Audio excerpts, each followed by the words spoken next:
welcome to AMC Movie Talk for movie fans. I'm Crystal Kenley, and this is the show where we bring you the day's biggest movie news, and of course, we give you insight into what it all means. Joining us, as always, is AMC Movie News Senior Editor, Mr. John Campea. Greetings and salutations, everybody. Welcome to the show. I am so disheartened to hear, I haven't watched it yet, but everybody's tweeting me, telling me, John, don't bother with Agents of S.H.I.E.L.D. Episode 2 because it sucks. I'm still going to give it a shot, though. I'm going to say, John, don't believe them, and then I'm going to introduce our next guest, AMC Movie News Production Manager, Mr. Dennis Sang. I saw it. It was okay. I can understand why some people didn't like it. There is a cool cameo in it, though. Well, that's good to know. And we also have joining us today the director of the upcoming film, The Death of Superman Lives. What happened? Mr. John Schnepp. So can you give us spoilers and tell us what the cool cameo is? Because I'm waiting until there's 5 episodes, but I don't really care. Is it Thor? Does he show up? He's like, I can't say because Coulson, where's my hammer? People are gonna go crazy. People are gonna like write all these nasty comments to me. It's probably like a lame cameo, is what you're trying to say, right? All right, enough TV boys. It's time to get into some movie news. Ooh. Get ready to return to Narnia. It was officially reported that C.S. Lewis Company and the Mark Gordon Company have entered into a deal to jointly develop and produce The Chronicles of Narnia: The Silver Chair, the 4th book published in C.S. Lewis' Narnia series. There are 7 books in the Narnia series, with The Silver Chair being the second to last one written, and The Last Battle being the final one in the series. John, are you surprised another return to Narnia is in the works? Yeah, actually, I'm really surprised. I mean, and on one hand, we shouldn't be surprised because money talks. And as completely, absolutely dreadful as Narnia Voyage of the Dawn Treader was, the fact of the matter is it made over $400 million worldwide. Prince Caspian also made over $400 million worldwide. The first Narnia film, The Lion, the Witch, and the Wardrobe, made over $700 million worldwide. So we shouldn't be too surprised, but the fact of the matter is, audiences didn't like Voyage of the Dawn Treader. I didn't like Voyage of the Dawn Treader. The critics didn't like it, and it seemed like all hope was lost on this franchise. I'm glad they're doing it. I really am. I mean, I like this series. I really liked the first Narnia film, actually, Lion, the Witch, and the Wardrobe. I thought it was really cool. I hated the second 2, but I'm glad they're revisiting it again. They're going to have new money behind it, so we'll see what happens. Dennis? Yeah, I was surprised at first when I saw that news, but then I read, the box office numbers. I'm like, oh, okay, that's why they're doing it. Because even the third one, it only made a little over $100 million domestically, but still over $400 million worldwide off of a $150 million budget. So, of course, they're going to make another one. I didn't like the first one, maybe because I liked the book when I read it as a kid. But I didn't even bother seeing the second or third one, and I'm probably not going to see the 4th one. So, I after looking at the numbers, I see why they're doing it. John? Rules of 5. I'll wait till the 5th Narnia comes out, then watch it. No, I saw the first Narnia. Is Liam Neeson the Christ Lion in the second 2? Yes. He's in it. Yeah. Because I thought he was cool. I like seeing Liam Neeson's voice come out of a talking lion. Yeah. I'm not into all those talking dog, movies. But if it's a talking lion, I'm going to check it out. Do you know that Liam Neeson was brought in, I believe, now somebody correct me if I'm wrong in the chat boards, but I believe that Liam Neeson was actually a last-minute replacement. I believe X-Men 2's Brian Cox was actually supposed to be the voice of the lion, like right up to the last minute. I can't remember why they made the change. But you're right, I do like hearing Liam Neeson's voice coming out of the lion. That makes sense. So what you guys said about the box office, I thought after the third one, I didn't see the second 2. Right. I saw the first one, I liked it, but not enough to be like, Prince Caspian? I was just like... It's a foreign markets. I mean, it's $300 million from the foreign market. From the foreign markets, at least on the last one, yeah. So... It did very well overseas, but we'll see how it does for the next one. Well, as most of you know, Fantastic Four is being rebooted for the big screen with Chronicle director Josh Trank directing and Matthew Vaughn producing. The film is technically scheduled to hit AMC theaters on March 6th, 2015. But could that release date be in trouble? According to reports, X-Men First Class and X-Men Days of Future Past writer Simon Kinberg has just come on board the Fantastic Four reboot as both a producer and to rework the script. John, with rumors suggesting that Fantastic Four was already supposed to be in production as early as last month, but with no official announcements on the cast and now a new writer, should we expect to see a release date for Fantastic Four get bumped? done. I mean, yeah, I can't see. Now, I talked to somebody earlier this morning when I heard about the story, and the phrase that was pitched to me was, because, sometimes you hear about a new writer coming on, and, oh, maybe they're going to touch up a few scenes, maybe they're going to rework it. No, the words that were given to me was significant overhaul. There are some people actually saying it's almost going to be a complete reworking of this. I highly doubt. I'm gonna just die of shock if we actually get the summer 2015 now. I'm actually even doubting we're gonna see a Fantastic Four reboot in 2015 at all. And now, the really interesting thing about this, Simon is a really good writer. I love what he did with X-Men First Class. I'm really looking forward to what they're gonna do with X-Men Days of Future Past that he also wrote. But here's the thing, he's supposed to be writing one of the first Star Wars spin-offs. So this brings up one of two things, or one of three possibilities. Let's go back to number two. Either one, he's off of it. Number two, it's going to be the second or third Star Wars spinoff. Or number three, he's got his Star Wars spinoff written in the bag and already handed off to the studios. So that, I'm really curious to find out what's going on with that. Look, it's not always a bad thing to stop and restart. We talked about it with World War Z with Brad Pitt, right? We heard about all the reshoots they did. They completely gutted the second half of that movie and reworked it entirely. And as it turns out, that was a good thing because they ended up making a better movie.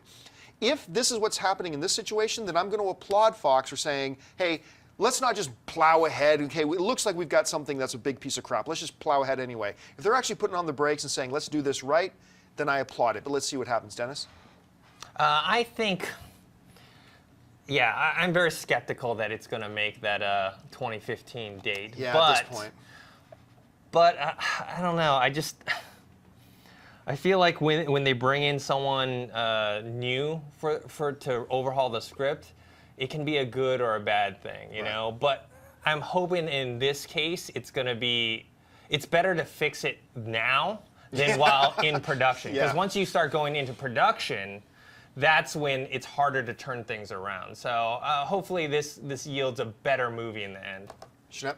I think they'll still make their date. I think Simon Kinberg was probably brought in to fix a lot of mistakes or problems or problem solve and also bring in the X-Men. Because remember, they're both owned by Fox, so he's the X-Men guy. They're kind of like, let's get the Fantastic Four more into the X-Men universe. So you're theorizing that they're going to do that a lot sooner, because we've all believed that with the rebooting of the Fantastic Four and the timing of all this, and Fox saying they want to have a shared superhero universe, that we're going to see X-Men and Fantastic Four crossover. But you think they might do it as early as this film? I think that he's done with his Star Wars movie, Boba Fett. So he's on to new things, writing new stuff, and I know the Fantastic Four movie is, kind of a reboot, definitely, using the newer version of the Fantastic Four as opposed to the older version. And there's still artwork and design, and all these things are all moving forward. So I think he's being brought in to just doctor it up and not a page one rewrite, but make this better, make it fit into our universe. That'll work with X-Force. That'll work with. I think that's kind of why he got brought in. That's my guess. All right. Well, listen, folks, we've reached that part of the show called Buy and Sell. Here's how this works. In front of her, Chris Lee's got a few other items in the world of movie news. She's going to run them down, and Schnepp, Dennis, and I are simply going to say whether we buy it or sell it. So, Chris Lee, what do we got? Actress Lizzy Caplan has reportedly joined on for the upcoming Seth Rogen, James Franco comedy, The Interview, as the female lead. The Interview will be the second directorial effort for Seth Rogen and Evan Goldberg, who both directed their first film, This Is the End, earlier this year. The Interview stars Rogen and Franco as a pair of journalists who land a major interview with North Korean leader Kim Jong-un, and are then enlisted by the CIA to assassinate him during their interview. Lizzy Caplan has appeared in such films as Mean Girls, Hot Tub Time Machine, and is starring in the upcoming TV series Masters of Sex. Schnepp, buy or sell Lizzy Caplan joining The Interview? I am going to 100% buy it because Lizzy Caplan is a dreamboat comedian. She's funny. I first saw her in Party Down. She's incredible, and I'm so happy that she's joining Rogen and Franco. Those guys you team them up. I mean, This Is the End was my favorite comedy of the year, so I'm all for it. Dennis? Yeah, I buy it as well. I like Lizzy Caplan. I first saw her in Mean Girls, thought she was funny in that. I heard this Masters of Sex is actually really good. I haven't seen it yet. And the premise of this movie just sounds funny, so I'm excited for it. Make it buys all the way around. I love Lizzy Caplan. I mean, she was great in Hot Tub Time Machine. Totally. That one line when she's talking to the guy, to John, and she says, "Oh, I'm awesome." Believe that. You know, only she can deliver a line like that. She's got so much personality. I even liked her in New Girl. She was on like a 4 or 5 episode arc in New Girl last season, I think, and she was great in that. And you're right. Yep. This movie as a whole sounds hilarious. This sounds right up their alley, so for me, it's absolutely a buy. A few years ago, Spider-Man director Sam Raimi signed on to develop and direct a Warcraft movie. After years of silence, it was announced that Raimi had left the project, and sometime later, Moon and Source Code director Duncan Jones came on, but then nothing was heard about the project for some time again. Now things appear to be in full motion, with recent reports that Colin Farrell and Paula Patton are in talks to take the lead roles in the film, and now we have an official release date. Universal Pictures announced yesterday that Warcraft will hit AMC theaters on December 18th, 2015. Dennis, buy or sell the release date for Warcraft? At first, I was going to sell it. Then I realized the date, or the year, 2015. That's the year of the big three. Yeah. Avengers 2, Star Wars Episode 7, and Batman vs. Superman. So it's actually a smart move, so I buy it. They want to get it far away from those big summer releases and put it into the Hobbit, Lord of the Rings territory. Yeah, I buy it too. I'm really excited about that movie.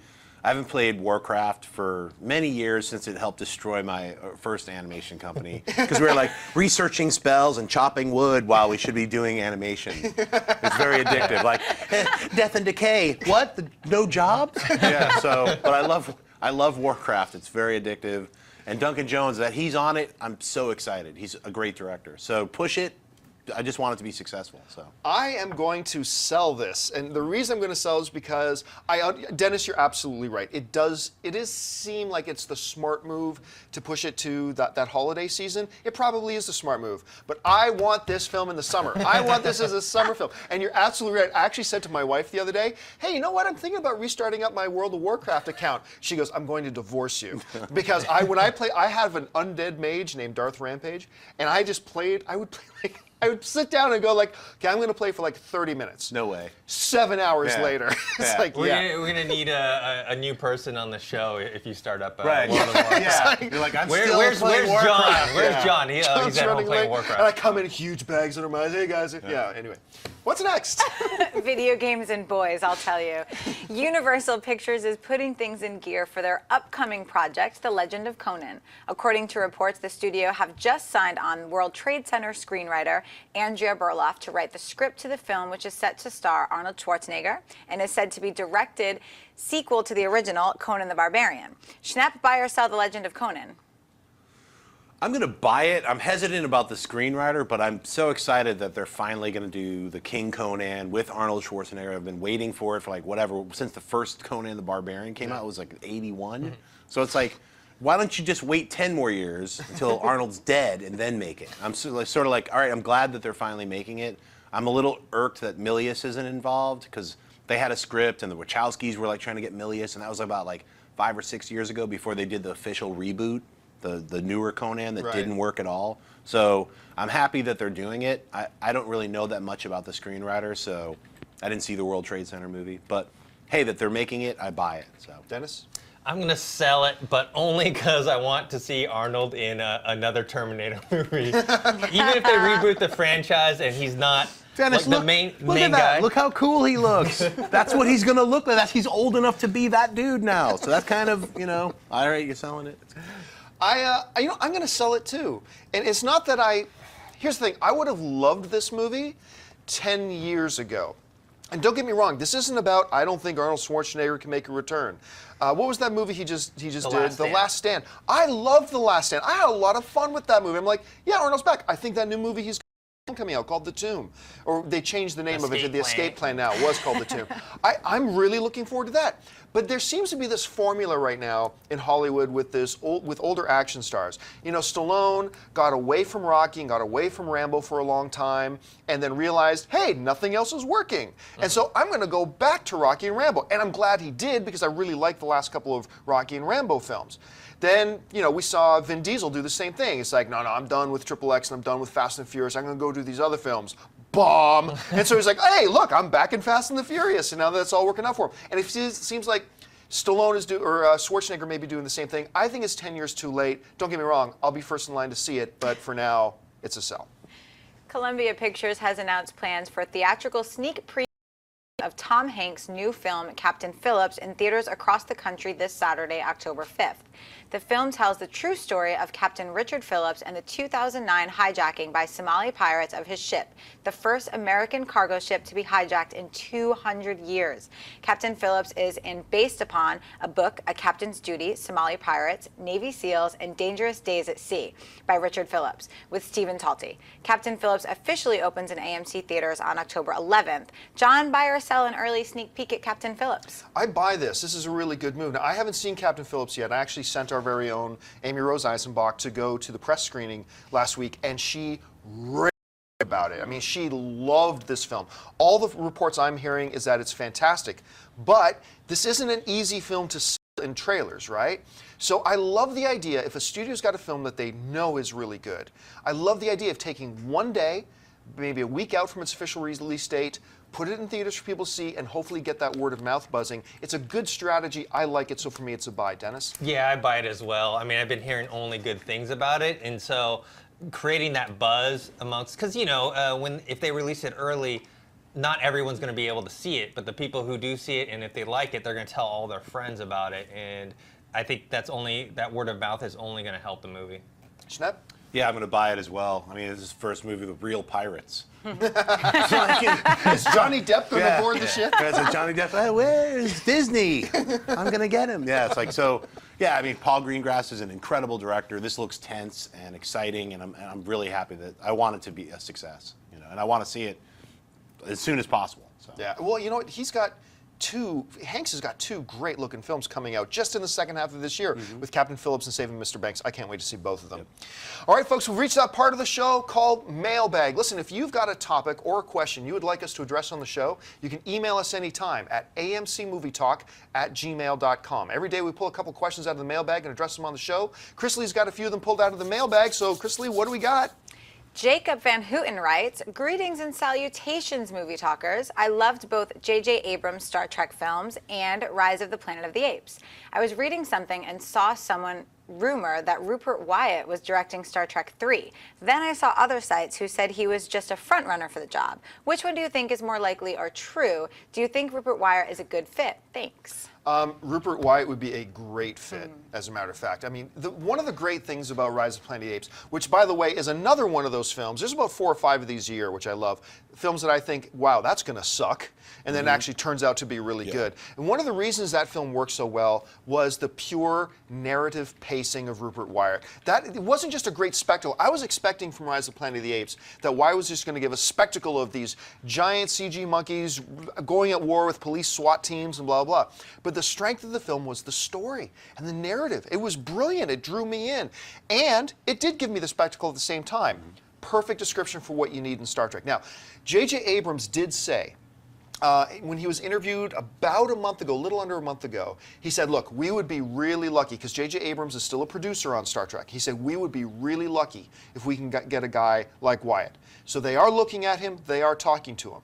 However, there's another wrench in the works right now, because there's another film being produced over at Paramount that Wyatt is said to be in the running to direct, called The Gambler with Mark Wahlberg. That's supposed to be kind of an Oscar bait kind of film. Now, if he takes that on, it doesn't completely exclude him from doing Star Trek, but I'm going to guess that the timing becomes an issue, so we'll have to see what works with that. My money says, I think we'll see Wyatt directing the next Star Trek. That's what my money says right now. Don't know for sure. Schnepp, what do you think? Well, I mean, The Gambler, it's a remake of this incredible James Caan film, which is one of my favorite all-time films. Top 20. Let's get a little realistic. Maybe top 100. But anyway, it's an incredible film if you've never seen it. But to have Mark Wahlberg play an updated version of that character, it sounds fantastic with Wyatt directing. Incredible, but I don't see it taking that long. It's a live-action film. There's not a lot of special effects. They could shoot it all in like a weekend in Vegas. Literally. Go to Circus, you're done. It's a wrap. Start editing. So I think even if he does that film first, he could still shoot the Ape sequel. And I love the Rise of the Planet. Star Trek sequel. Well, yeah, the Star Trek sequel. I'm just saying the Rise of the Planet of the Apes. I also thought it was going to suck. I mean, those first trailers, if you saw those trailers, it was laughable. You know what I mean? And then I saw it, I was like, oh my God, I'm going to cry. They're hurting Caesar. They're hurting him. Get revenge on the humans, you know? So it was like, I'm with the apes at the end, you know? And I never saw that coming. I'm a little worried about the sequel of the Planet of the Apes because it's Reeves directing from Let Me In. I don't know if he has Cloverfield. Yeah, I don't know if he has that touch that Wyatt has, the ability to get the emotion. And that's what made Rise of the Planet of the Apes work for me. It was like, well, we'll find out. Yeah. I hope it. I really want him to nail it, you know. And also, so Star Trek. I seriously hope he's directing it. Yeah, I think he's a great fit for it. I mean, I really liked Rise of the Planet of the Apes, just like you guys, and I also was very surprised. The trailers were pretty bad. Yeah, horrible. They looked really cheesy, and you thought it was just going to be, because they showed a lot of the end sequence, and you're like, oh, that's what it's going to be. I'm like, I don't care. And then Andy Serkis delivers a fantastic performance. As Caesar. And so I think he's a good fit. And, you know, that's the only movie I've seen of his. He did a movie called The Escapist, which I heard was really good, but I haven't seen it yet. But hopefully he can work out all the scheduling difficulties with the other movie and do the next Star Trek. I think without question, I think all of us around this table are going to agree that when looking at the Planet of the Apes, we talked about the strength was obviously Rupert's masterful handling of the narrative. I think beyond a shadow of a doubt, what we'll all agree is the absolute worst part of that film was Malfoy from Harry Potter, the blonde kid who's Harry Potter's nemesis. I can't remember the actor's name. Was he the one who was like beating on the apes? Yeah, stupid apes, stupid dirty apes. No, but He's like, oh my. But you're so happy when he gets killed. Bad. Yeah, you're but like, man, he was please kill terrible. him in a horrible way. It wasn't just a bad character, man. That kid can't act. I hate putting that label on anybody, but that kid can't act. I don't know. He gets a hall pass from me. Like, hey, you get one more movie if you still suck. We'll see how it goes. All right, what's next? Anthony Turin writes, hey, AMC Movie Talk staff, you guys are the best at what you do. Woo-hoo. My question is about the DC cinematic universe. Man of Steel had such a poor critic reception at 56% on Rotten Tomatoes, but strong box office numbers. Which do you think is more important to Warner Brothers, and what do you think will have a heavier impact on the success of the DC universe? Critic reviews or box office numbers? Thanks, and keep on doing what makes this show so great. It's a great question, but they're really two separate questions that you have to look at when talking about, what's more important, the critic reviews or the box office? Well, it depends on more important to what. If you're talking about more important towards moving forward, I don't think the studios care what the critics said about the previous thing. What the critics are what the studios are more concerned about when addressing the question, should we move forward in this franchise? The two questions they asked is, how did the fans receive it? And how did it do at the box office? Those are the two main questions. Because if it does modestly well at the box office, but the fans loved it, there's potential. If the fans were okay on it, but it made huge box office, then there's potential. If the fans didn't like it and it didn't do well at the box office, doesn't matter if every critic in the world called it the best film of all time, they're not going to make a sequel, right? So, but when talking about how well will a sequel do, well, then the critics do come into it. I told this story before, but one of the studio reps once talked to me and said, there's basically a 10% swing. If the critic, let's say a movie is going to, for argument's sake, if a movie just by itself is going to make $100 million, if it's a great question, but they're really two separate questions that you have to look at when talking about, what's more important, the critic reviews or the box office? Well, it depends on more important to what.